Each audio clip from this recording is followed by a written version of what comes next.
Now, expectations are rising that the U.S. Fed will raise rates by the end of this year, which is boosting up the beaten down U.S. currency. Our next guest, though, is not jumping on the bandwagon. He's still bearish on the U.S. dollar and says sell the dollar against the rupee, the Aussie, and also the Kiwi currency. And we have Thomas Harr, senior currency strategist at Standard Chartered. He joins us this morning from Singapore. Welcome to our Forex chat, Thomas. So let me first get your reaction to Nobel laureate Krugman and his predictions that the U.S. recession may be done by September.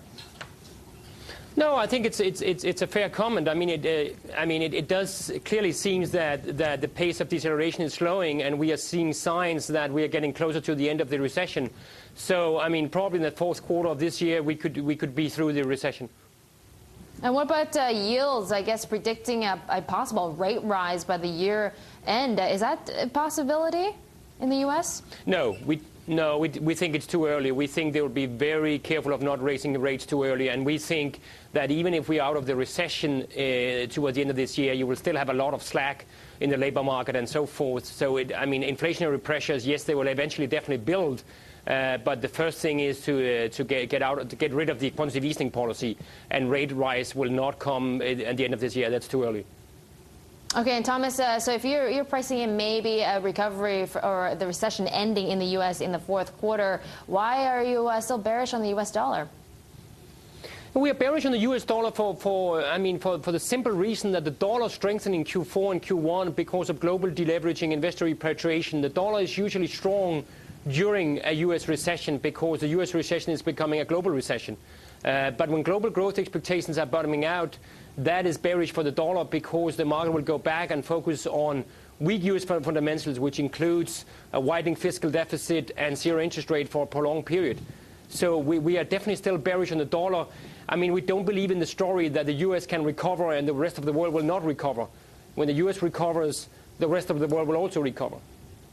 Okay, well, Thomas, some of your calls the last time you were on 3 weeks ago was to sell the U.S. dollar versus the Indian rupee. But during that time period, the rupee has actually weakened against the U.S. dollar. So what levels are you advising people to sell U.S. and buy rupee? I think the Indian rupee has, or the trend over the last 1 to 2 months where we've been bullish on the Indian rupee has strengthened. You're right, it has weakened a bit recently.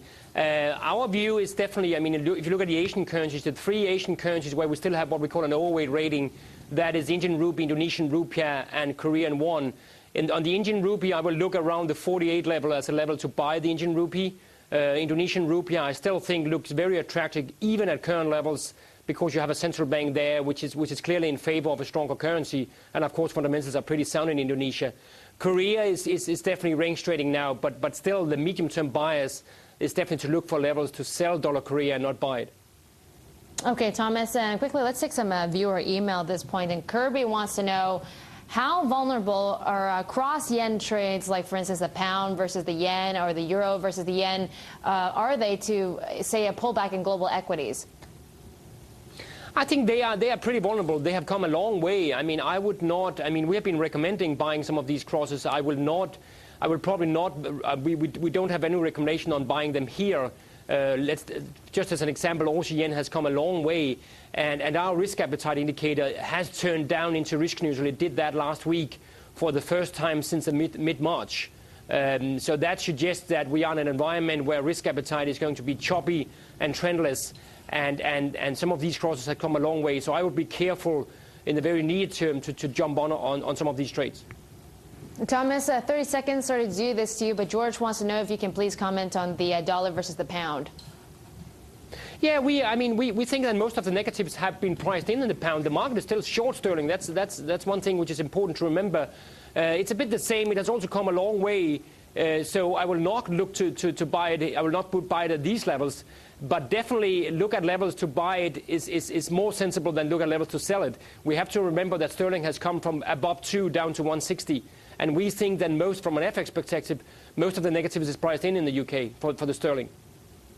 Okay, Thomas, great chatting with you. That's Thomas Harr of Standard Chartered.